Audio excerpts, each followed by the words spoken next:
Hello student, Hasteshwar માધ્યમિક શાળા આપનું હાર્દિક સ્વાગત કરે છે. Welcome students. આજનો આપણો સબ્જેક્ટ છે ઇંગ્લિશ ગ્રામર અને તેનો ટોપિક છે એક્ટિવ પેસિવ વોઇસ.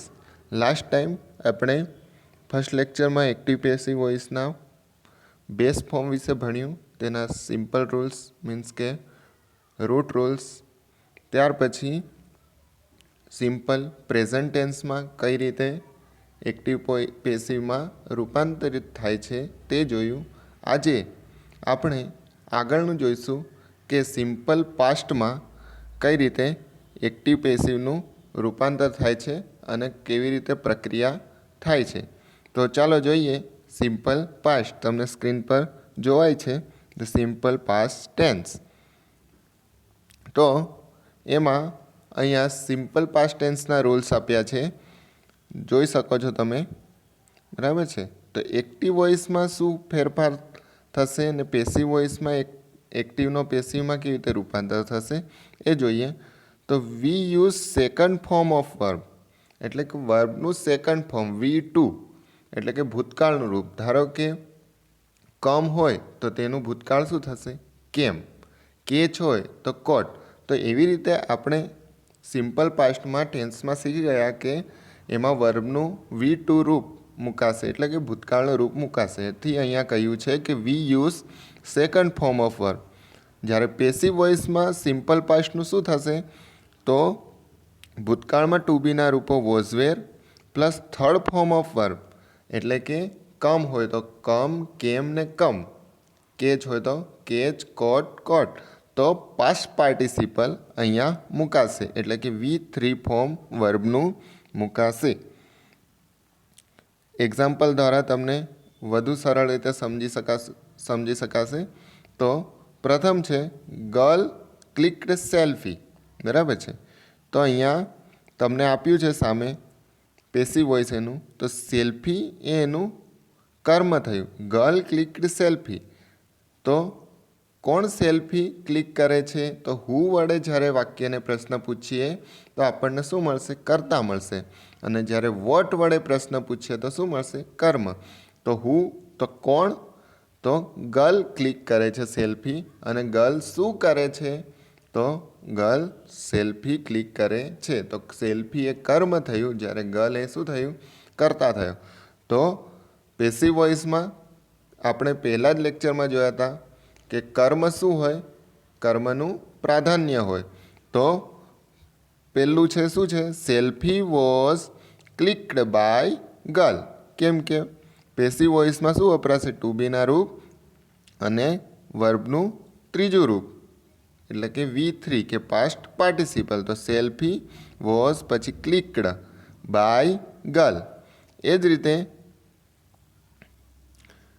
બીજું વાક્ય છે કે ગર્લ્સ ક્લિક્ડ સેલ્ફી, બરાબર છે. તો આમાં બહુવચન આપ્યું છે, તો selfie was clicked by girls જ આવશે. પણ ત્રીજું વાક્ય જુઓ તમે, તો અહીંયા ત્રીજું વાક્ય છે ગર્લ્સ ક્લિક્ડ સેલ્ફીસ, એટલે કે એક કરતાં વધારે સેલ્ફીઓ પાડી છે. તો સેલ્ફીસ આવ્યું માટે શું આવશે? બહુવચનમાં ભૂતકાળમાં વેર લાગશે. જેવી રીતે વર્તમાન કાળમાં આર લાગે છે, તો ભૂતકાળમાં શું લાગશે? વેર લાગશે. ને એક વચનમાં વોઝ લાગશે. તો અહીંયા બહુવચન છે માટે selfies were clicked V3 form by girls, એટલે કે છોકરીઓ દ્વારા સેલ્ફીઓ લેવામાં આવી, બરાબર છે. આવી રીતે તેનું એક્ટિવમાંથી પેસિવમાં રૂપાંતર થશે. તો ચાલો જોઈએ કે એના સ્ટ્રક્ચરો કઈ રીતે રૂપાંતરિત થશે. તો પ્રથમ તમને અહીંયા હકાર વાક્યનું સ્ટ્રક્ચર લીધું છે. કેવી રીતે? તો આપણે ટેન્સમાં શીખી જ ગયા છે કે સિમ્પલ પાસ્ટ ટેન્સમાં શું આવશે? પ્રથમ કર્તા આવશે, ત્યાર પછી ક્રિયાપદનું ભૂતકાળનું રૂપ, એટલે કે વર્બ શું આવશે? V2. ત્યાર પછી કર્મ અને અન્ય શબ્દ. તો એનું પેસિવ વોઇસ શું થશે? તો કર્મને પ્રાધાન્ય હોય પેસિવ વોઇસમાં, એટલે કર્મ આવશે. ત્યાર પછી ટુ બીના રૂપ was were plus past participle, એટલે કે V3 ફોર્મ બાય ને કર્તા પ્લસ અન્ય શબ્દો. આ રીતે હકાર વાક્યમાં એક્ટિવમાંથી પેસિવનું સ્ટ્રક્ચર જોયું. તો શું મેન યાદ રાખવાનું? વોઝ વેર પ્લસ V3 લાગશે.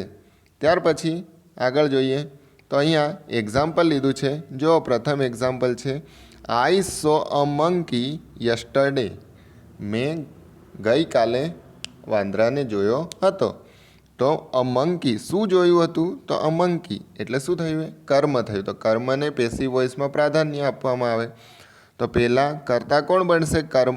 એક્ટિવ વોઇસનો કર્મ શું બનશે? પેસિવ વોઇસનું કર્તા બનશે. તો અ મંકી, હવે મંકી એક વચન છે માટે શું લાગશે? વોઝ પ્લસ સોનું શું થઈ જશે? સીન. V3 ફોર્મ શું થશે? સીન. તો a monkey was seen by મી.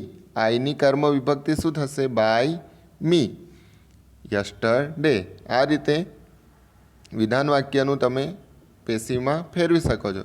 ત્યાર પછી છે નકાર વાક્ય રચના. તો નકાર વાક્ય રચનામાં શું આવશે? સ્ટ્રક્ચર એક્ટિવ વોઇસનું. તો કર્તા plus did plus not plus ક્રિયાપદનું મૂળરૂપ.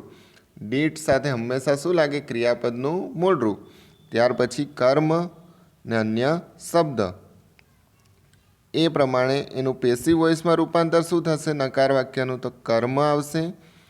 ત્યાર પછી was were, not plus V3, by plus કર્તા ને અન્ય શબ્દ.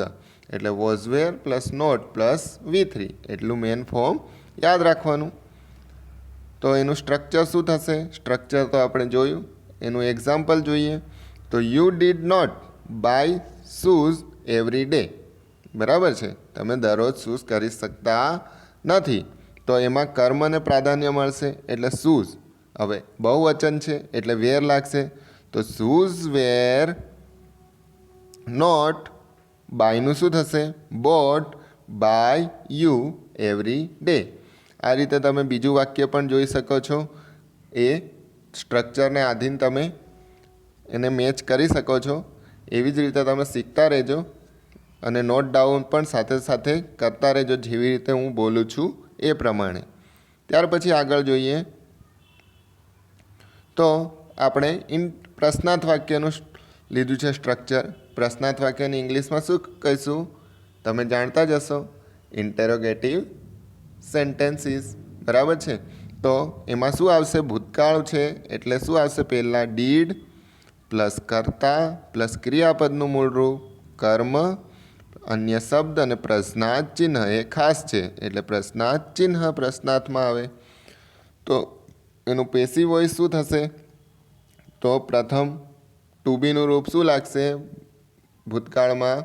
તો વોઝવેર પ્લસ કર્મ પ્લસ V3 બાય પ્લસ કર્તા અન્ય શબ્દ અને પ્રશ્નાર્થ ચિહ્ન. જોઈએ એક્ઝામ્પલ દ્વારા. તો પ્રથમ વાક્ય છે did Rekha wash clothes last morning. શું રેખા ગઈ સવારે કપડાં ધોતી હતી? એવું પૂછે છે. તો આમાં ક્લોથ્સ છે ને, કર્મ શું થશે? શું ધોતી હતી? તો કપડાં ધોતી હતી. કોણ ધોતી હતી? તો રેખા. તો એક્ટિવમાં કર્તા કોણ થશે? રેખા. હું વડે પ્રશ્ન પૂછશે, કોણ એટલે રેખા, અને શું એટલે વોટ વડે પૂછે તો આપણે ક્લોથ એટલે કર્મ મળ્યું. તો કર્મ એ શું થશે? પેસિવનું કર્તા બનશે. બરાબર છે. તો અહીંયા શું થશે? ટુ બીનું રૂપ પહેલાં વેર મુકાશે, કેમ કે ક્લોથ્સ છે બહુવચન એટલે ક્લોથ વેર ક્લોથ્સ વોશ્ડ. વોશ કેમ લાગ્યું? તો વોશનું ત્રીજું રૂપ V3 રૂપ શું થશે? ઈડી લાગશે. વોશ્ડ બાય રેખા. અહીંયા જે એક્ટિવનો કરતા હતો એ પેસિવનું કર્મ બન્યું એટલે બાય રેખા લાસ્ટ મોર્નિંગ અન્ય શબ્દ પ્રશ્નાર્થ ચિહ્ન.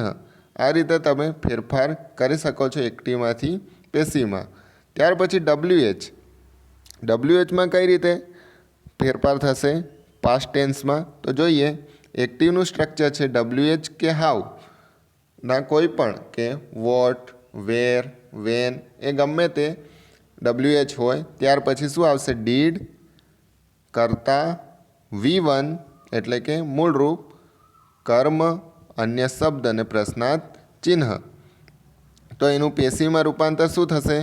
તો નીચે આપ્યું છે WH કે how plus was were plus કર્મ પ્લસ ક્રિયાપદનું પાસ્ટ પાર્ટિસિપલ રૂપ કે V3 ફોર્મ પ્લસ બાય કરતા અન્ય શબ્દ ને પ્રશ્નાર્થ ચિહ્ન. તો એનું સેન્ટેન્સ જોઈશું. તો અહીંયા તમને એક્ઝામ્પલ આપ્યું છે.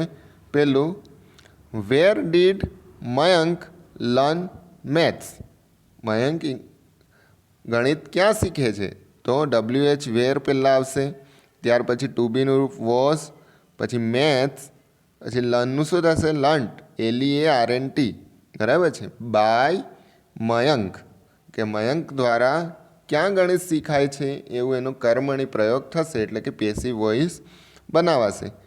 આ જ રીતે હુ એટલે કે WHOમાં તમે કઈ રીતે ફેરફાર કરો છો? તો હુનું સ્ટ્રક્ચર આપ્યું છે, તો એક્ટિવનું સ્ટ્રક્ચર શું થશે? તો હુ પ્લસ ક્રિયાપદનું ભૂતકાળનું રૂપ આવશે. જેવી રીતે સાદા ભૂતકાળમાં વિધાનનું જોયું હતું એ જ રીતે હુ પ્લસ ભૂતકાળનું રૂપ પ્લસ કર્મ પ્લસ અન્ય શબ્દ અને પ્રશ્નાર્થ ચિહ્ન. તો એનું પેશીમાં રૂપાંતર થશે બાય હુમ.